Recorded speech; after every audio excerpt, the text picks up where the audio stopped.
Viewers, দেখেন রূপালি রঙের মাছগুলো অনেকটা তাজা মনে হচ্ছে, এখনই পুকুর থেকে তোলা হয়েছে। এগুলো আসলে সকালবেলা বাজার থেকে এনেছে, আমার হাজব্যান্ড এনেছে। আমি বলেছিলাম 500 গ্রাম পরিমাণ মাছ আনতে, খুব খেতে ইচ্ছে করছিল অনেক দিন ধরে, সেজন্যই আনিয়েছি। আর 500 গ্রাম আনিয়েছি কারণ এগুলো কুটতে অনেক সময় লাগে।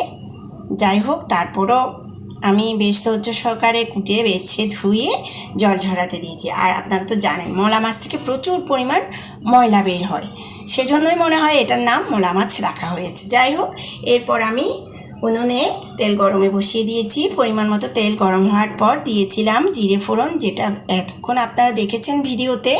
এরপর দিয়েছি পেঁয়াজ কুচি, পরিমাণ মতো পেঁয়াজ কুচি দিয়েছিলাম। তারপর দিয়েছিলাম টমেটো, এরপর আলু দিয়ে দিয়েছিলাম লবণ, পরিমাণ মতো লবণ দিয়ে এটাকে ঢাকা দিয়ে আমি মিডিয়াম ফ্লেমে বেশ কিছুক্ষণ রান্না করেছিলাম। এরপর ঢাকা তুলে এগুলো আরেকটু মিশিয়ে দিচ্ছি, খুন্তি দিয়ে মিশিয়ে দিচ্ছি।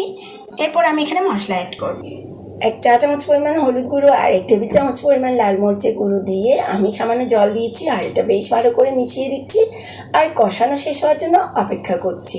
5 মিনিটের মতো আমি কষিয়ে নিয়েছিলাম মিডিয়াম ফ্লেমে রেখে। দেখেন ভিউয়ার্স, আলুগুলো প্রায় গলে গিয়েছে। এবার আমি এখানে মাছটা অ্যাড করে দেব, জল ঝরানো মাছটা অ্যাড করে দিচ্ছি এখন।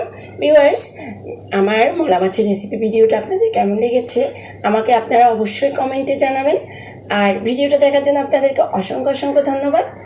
এভাবে মাছটা দেওয়ার পরে আমি এটাকে হালকা হাতে নেড়ে দিয়েছি, কেননা মলা মাছ একটু নরম প্রকৃতির মাছ, আমরা সবাই জানি। এরপর আমি 5 মিনিটের মতো মিডিয়াম আঁচে রেখে ঢাকা দিয়ে রান্না করেছি। এরপরে ঢাকা তুলে কাঁচামরিচটা মাঝখান দিয়ে ভেঙে এভাবে দিয়ে দিয়েছি।